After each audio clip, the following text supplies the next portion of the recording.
It looks like people enjoy quite a bit the groove videos that I've been making in the channel, and I enjoy making them quite a bit as well. So for today's video, I pick Boris Brejcha. When it comes to Boris Brejcha, it is really important to get that really groovy low end and making it a bit stereo so that you feel it bigger than it is, and then gluing everything so that it feels quite danceable, if that makes sense. Previously, I have made a video about I think Methane groove and Dark Melodic Techno groove and Recondite groove as well. So I will add them here as a card so that you can click them and take a look at them if you wish. So this will be, as usual, start to finish video. We are going to make a small loop with the groove. The idea with those groove videos is basically creating this kind of backbone of the track and helping you understand how the backbone is made so that you can take it from there and make it yours, change the things in it, or you can add your own sounds on top of that and make your own track out of it. So let's sit down and make some Boris Brejcha techno groove. I will start this video by making first a kick and then making the high end, basically creating this hi-hat sound, and then going back and layering this up so that we have at least low end and high ends kind of there, so that when we create the other elements we can take a reference to them, both volume wise and the overall groove wise, I will say. So the first thing that I'm going to do, just pick a kick sample. I had prepared this kind of more Boris Brejcha kick. What does Boris Brejcha kick mean? It basically means that if you take a look at the shape over here, it's already kind of limited. So here you see that the sub goes up, but it's like also reaching on the like a highest part so that it's kind of clipped or like compressed. So it's already compressed kick, I will say. And it has pretty long tail as well, so that we will have this kind of really subby low end. If I play it, the only thing that I'm not happy with this kick is the super clicky high end or the mid end, but we are going to solve that problem. I think the tail is a bit too long. I'm going to just cut it slightly like this. And then bring an OTT to cut this super bright high end of the kick. So if you just make them 0 here and put them up.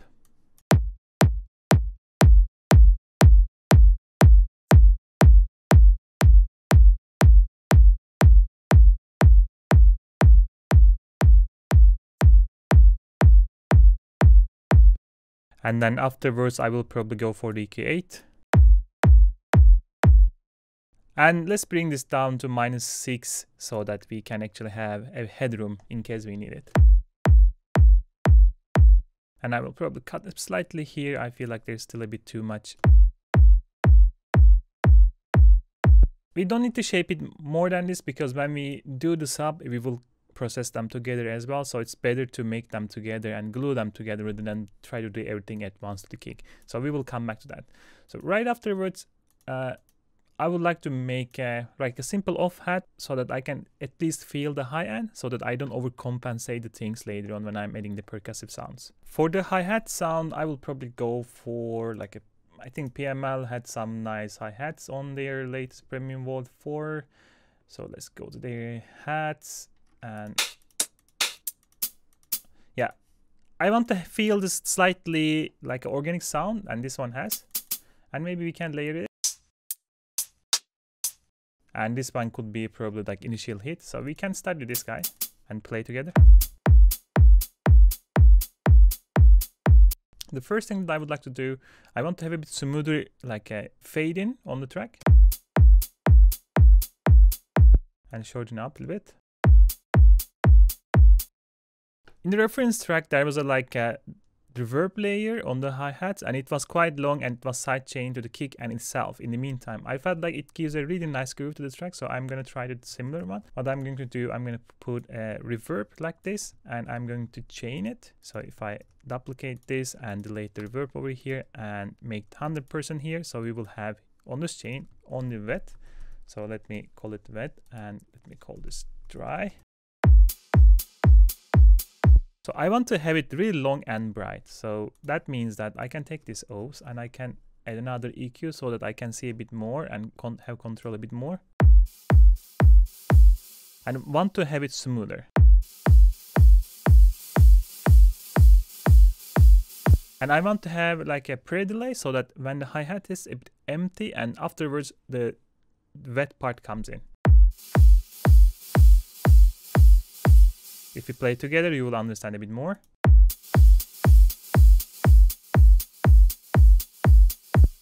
The issue at the moment is like it's a bit too separated from the hi-hat, so we have to smooth that out a little bit. So to do that, I will make it a bit smaller and I will play around the reflection and the diffuse and see how it can play around.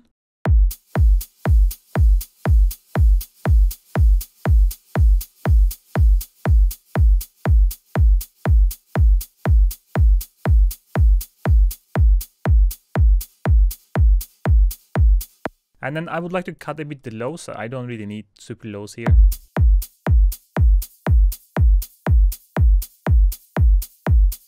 Now it really feels like they are coming together. And what I would like to do as a final step is sidechain it to the kick so that I can also feel a bit overall groove in this one.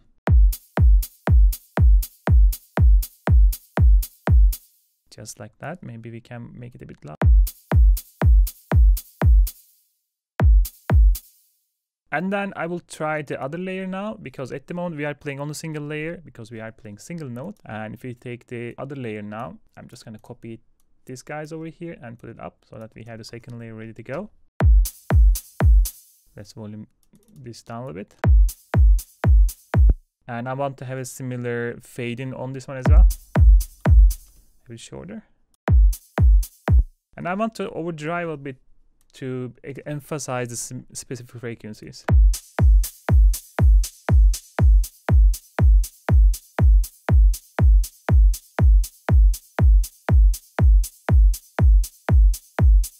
I think it is getting there. The only thing is still making those reverb a bit smoother. And to do that, I will just add a limiter and try to grab the highest point of the reverb sound so that I can start compressing it a bit more or limiting a bit more.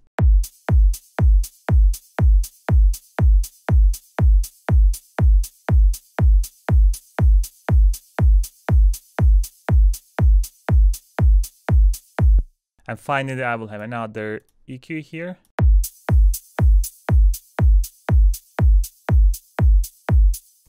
I would like to have a slight draw wolf, and I feel like there is something here that bothers me a bit. So let me do it like that.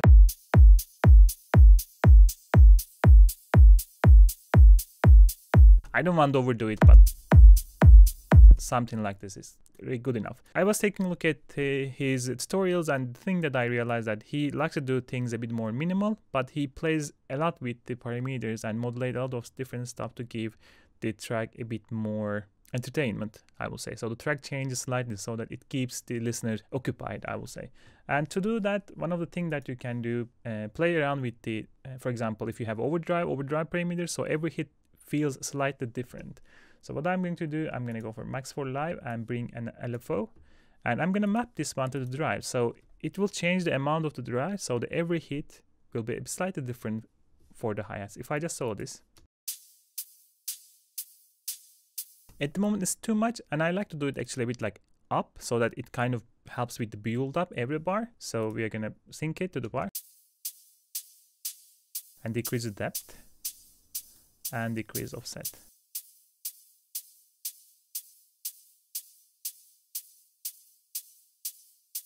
The difference is not that much, but there. So if you just focus on it, you can hear it. So if you play with the kick,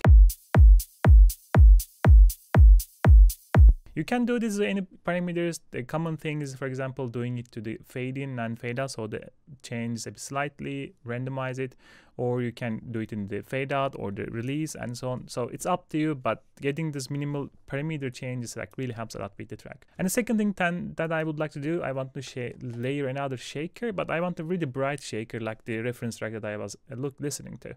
So let's do that. I will just go to PML again. While we are there, we can keep going on. Yeah, we have a bright shaker sample here. We can take that. I have already something here. Play around. So idea is basically because of a very bright sample, it nicely layers with the other hat. We just need to mix them a bit.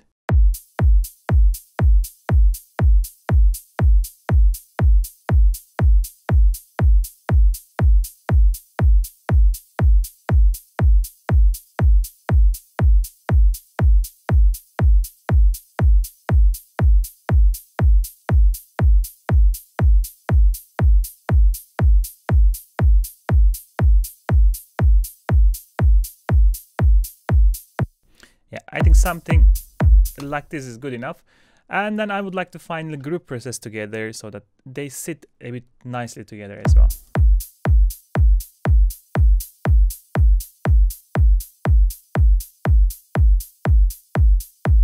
And a bit slight overdrive on top of that.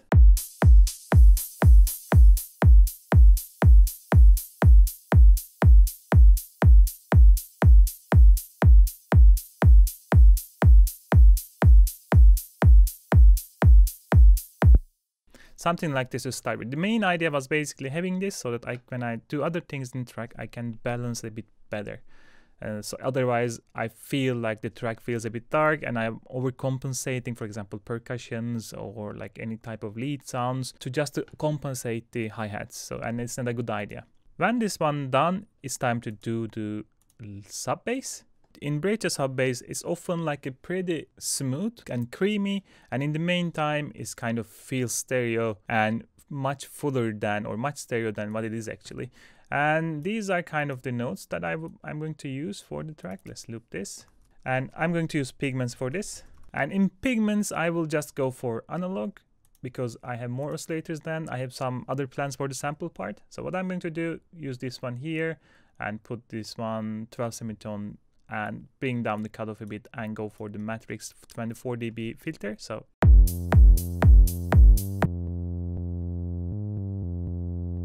and we're gonna play with the envelopes a little bit and give the second envelope a bit to the filter.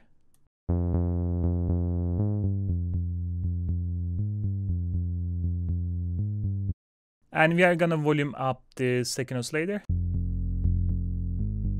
So this is the main part where we get the low end.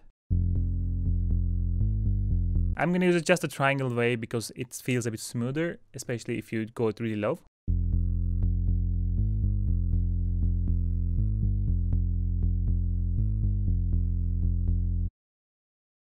This one sounds fine, but you feel like there is something missing and it is kind of the stereo part of the sound. At the moment, this sound is just mono. What I'm going to do before we start, just go for here and change it to the mono and come back to Engine 2. So there are a couple of things that you can do here. And I would like to show some other tricks that I haven't shown before. I think it passes quite well here. But before that one, the easiest thing that you can do, basically activate unison here, add a bit more voice and then detune it. You can immediately feel like it gets mono, but this is not what I would like to use for today. The thing that I would like to use actually, activating the second engine and using a kind of already a stereo sound, which in this case comes with a piano sound that will work pretty much. So if I turn the first analog part and just play the piano sample.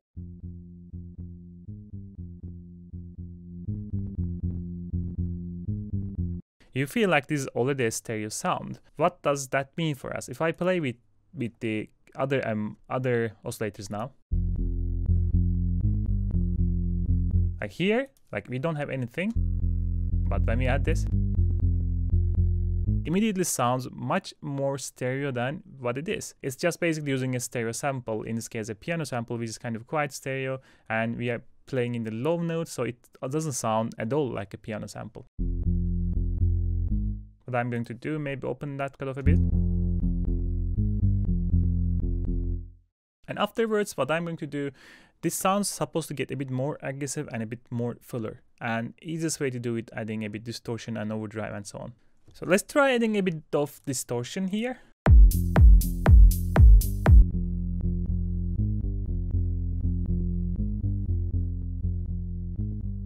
I don't really want to exaggerate it because otherwise it gets a bit more too distorted.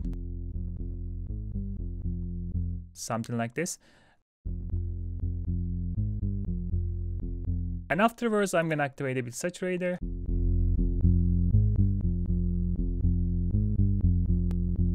And then comes this EQ part. For the EQ part, I'm gonna actually make it double. The first one will be mid and side EQ. On the mid side, we are gonna keep it like this at the moment, and we're gonna activate the side, but we are going to cut the super lows on the sides a bit. And then to compensate that, we're gonna change this one to do low shelf and boost a bit here. And right afterwards, this one is already there. I'm gonna cut a bit like around here. Keep it a bit more defined. Maybe we can cut a bit here. And then finally, we are gonna sidechain to the kick. But for this part, we should actually listen it together with the kick and feel it, and then mix them together a bit, and sidechain in the meantime.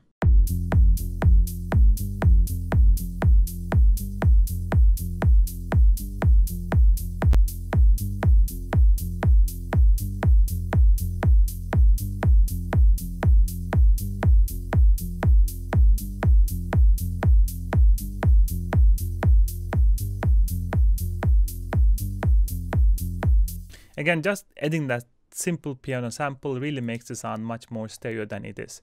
And it's a really simple trick. And right afterwards, I would like to actually process a little bit more, glue them a bit more so that it sounds a bit coherent altogether. And to do that, I'm just gonna activate the glue compressor.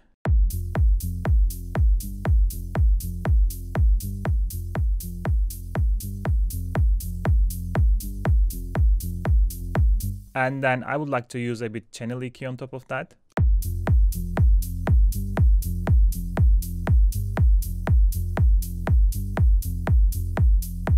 And then finally, I feel like I can still cut a little bit on the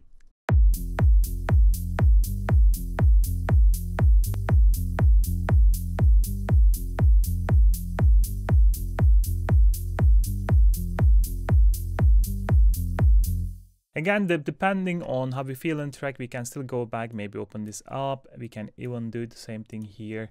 Go back and open the cutoff a bit more. Or maybe add a bit more envelope 2 here.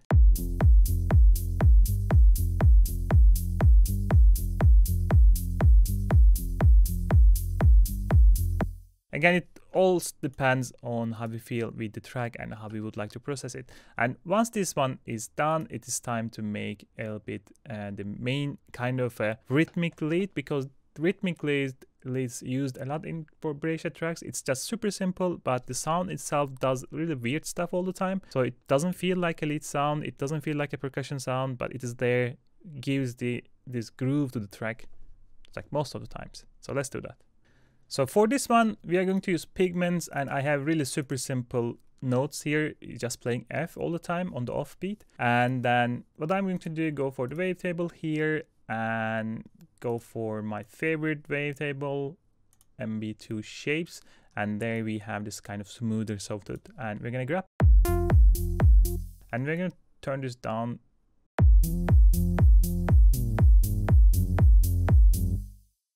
So we're gonna put it in 24 dB. It will be almost like a bass sound, but we're gonna make it pretty plucky. Let's put that here. And we're gonna go for Matrix Resonate a bit. When you resonate Matrix 24 filter in Pigments, it doesn't lose too much low end, so it's quite nice.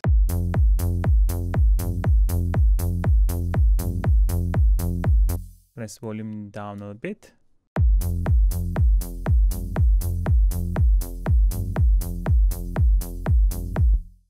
And play around a little bit with the envelopes.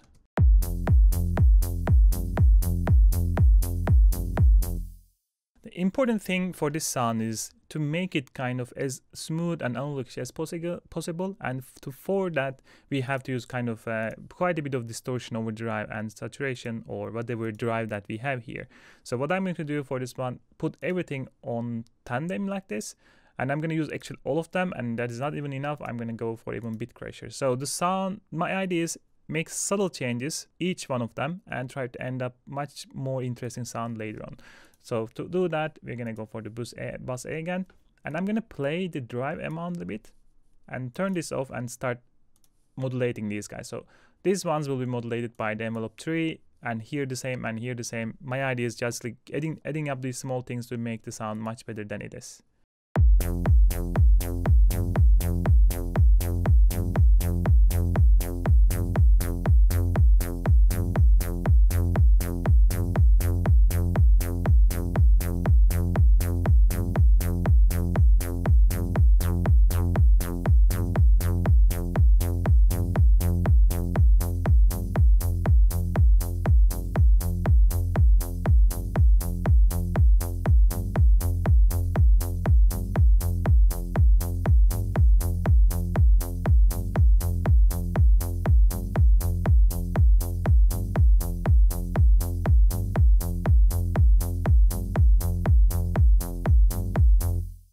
This is more or less ready for additional processing. Now on the reference track there was a really cool delay effect, and it was modulated quite a bit, and it was moving around quite a bit as well. So we're gonna do a similar thing here as well. I'm gonna just get the echo and put it here and put it there, and I'm gonna chain it one more time. Again, the idea is having one dry chain and one wet chain. And for the wet chain, we are gonna modulate the things quite a bit. So what I'm going to do, just solo this guy over here.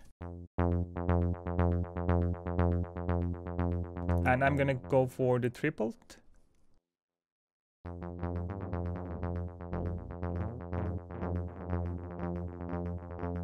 You can feel like they are on top of each other. It's not really nice, but if you like lag them a little bit, it will make a really nice effect. So let's open this up, grab like a bit higher part of the sound. And I'm feeling like maybe that is actually better for this. And then we will start here.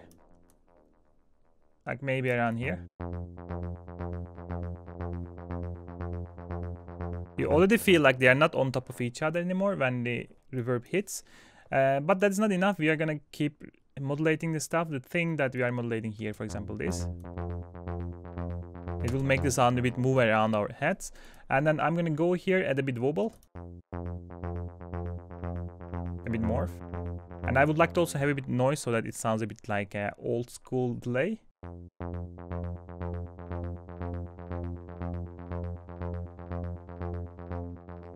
However, at the moment it is still too much. We have to make it so that it doesn't really play all the time and it doesn't really bother us this much.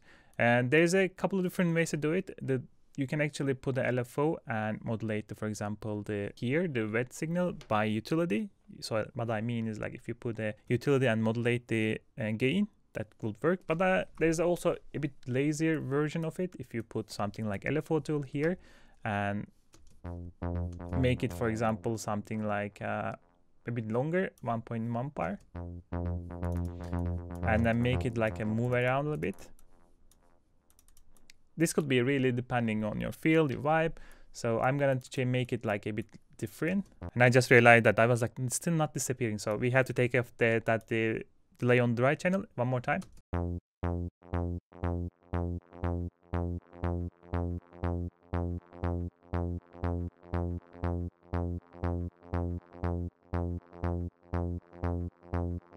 Maybe we should let a bit the lows go here.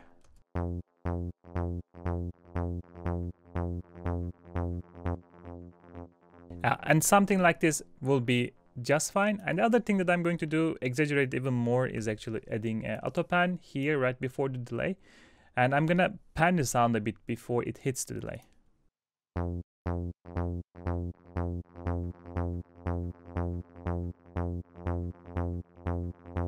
And if I play it with the track, it will make a bit more sense. And of course, after that one, we still need to glue everything a bit more to the track so we can actually add a compressor. Okay, my Ableton just crashed, but I was able to kind of saved it. So we were adding a sidechain so that it sounds a bit more like glued to the track. So what I need to do, add a kick. And I also added another compressor to the main lead, so it's sidechained to itself.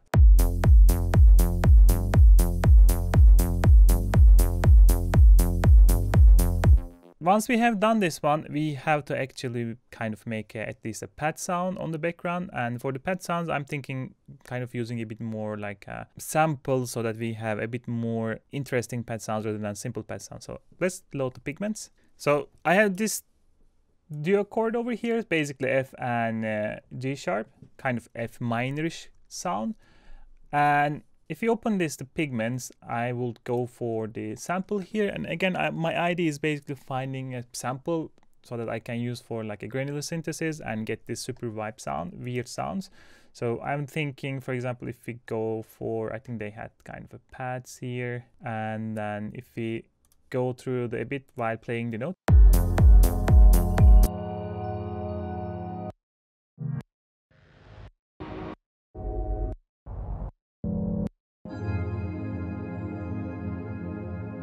I think this sounds quite nice. So what I'm going to do, activate the granular, increase the size,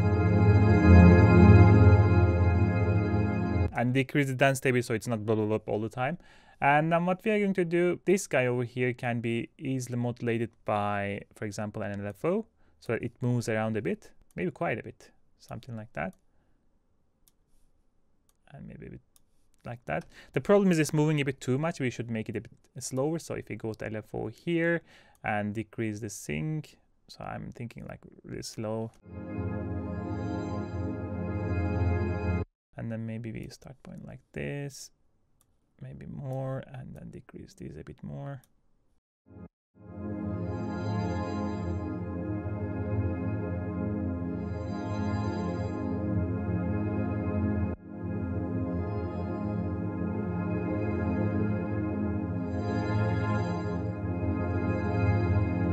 So it gives this kind of nice vibes when it reaches both sides, I would say. Maybe we can move a bit more so it doesn't go all the way to the left. So nice. And then I would like to play around a bit now.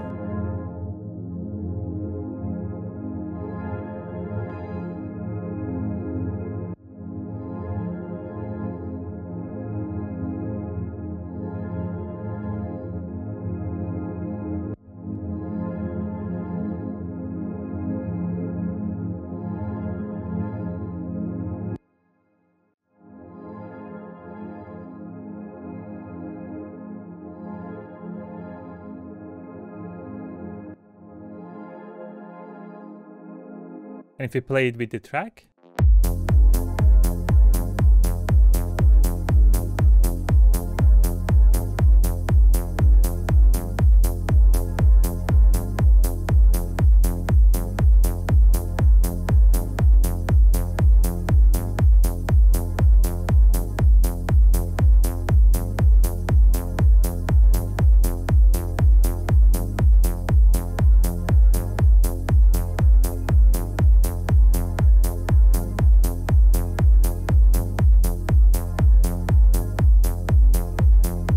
I feel like we can definitely make it a bit smoother, maybe a bit of reverb can help a bit more.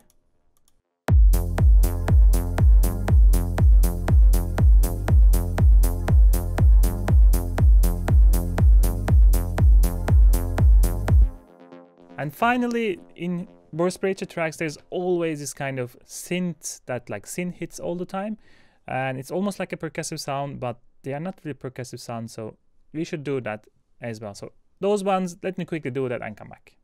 I did one more thing. I also added clap because in the original sound there was a really nice clap. So let's start with that because I felt like that's kind of important. And the clap sounds like this.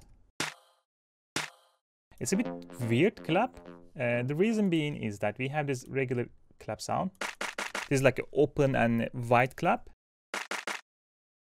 And then we have a snare on top of that so that it gets really, let's say, snappy. And on top of that, there was like a female vocal in the original track, reference track. So I had also similar female vocal. I think I just grabbed something from the splice. Sounds like this. Again, once you listen to like just itself, it doesn't make too much sound, but it really comes together when you play with the other things in the track. And for those percussive sounds, I made different patches with the Pigments. And the first one sounds like this.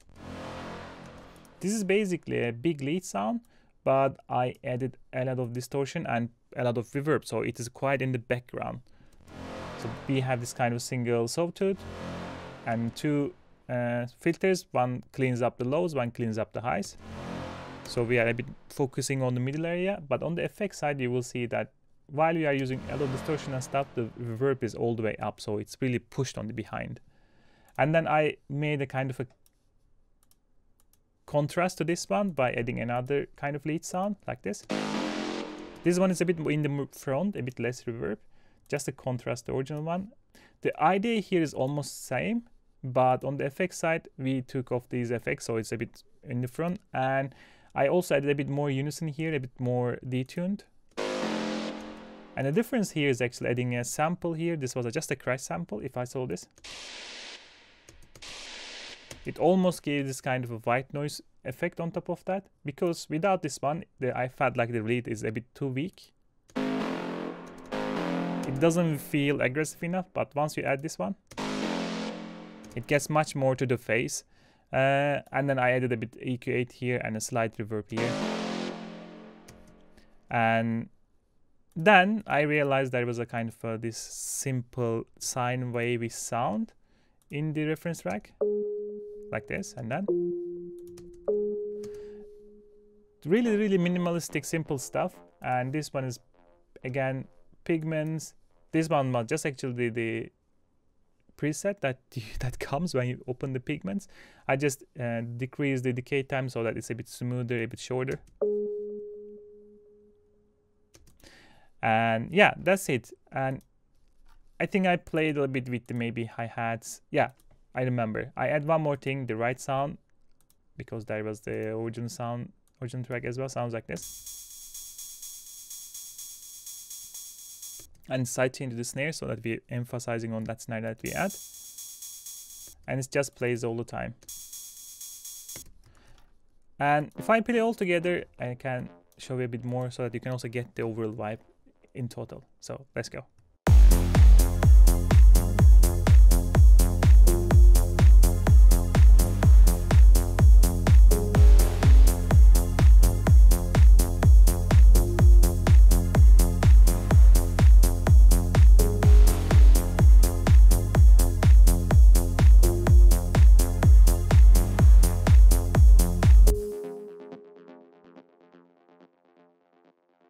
And the one thing that I realized when we were making all those things is actually we were making everything in 120, but the reference track was 125. So there's a 5 BPM difference there. Makes also a huge difference when you play all together. But yeah, that's it. The project file, as usual, is available on my Patreon if you haven't seen that. And other than that, I hope you enjoyed the video and I hope you learned something. And I will catch you in the next one. Goodbye.